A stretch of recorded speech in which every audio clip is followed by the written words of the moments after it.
Санитарные врачи, несмотря на предстоящие новогодние каникулы, просят жителей Коми не терять бдительность, соблюдать меры предосторожности, носить маски и перчатки в общественных местах. В первую очередь, конечно, ни в коем случае не нужно отменять те ограничения, которые есть. Это и масочный режим, и гигиена рук. Это не только перчатки, руки надо мыть чаще. Это касается мест общественного пребывания. Прежде всего, это и магазины, в которые мы пойдем на новогодние праздники, это и общественный транспорт, которым будем более часто пользоваться по известным причинам. Поэтому маски нужно носить обязательно.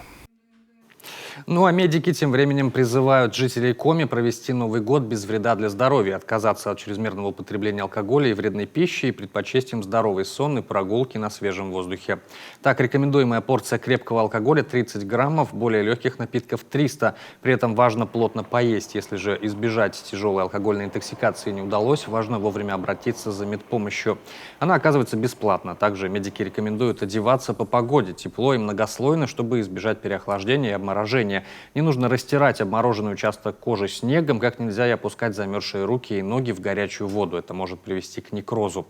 Избегать нужно и ожогов. Это особо актуально для любителей самостоятельного запуска фейерверков. Ни в коем случае нельзя лечиться народными средствами. Лучше вызвать бригаду скорой. И еще одно важное предостережение. В первые посленовогодние дни существенно увеличивается количество инсультов, инфарктов, приступов стенокардии, гипертонических кризов.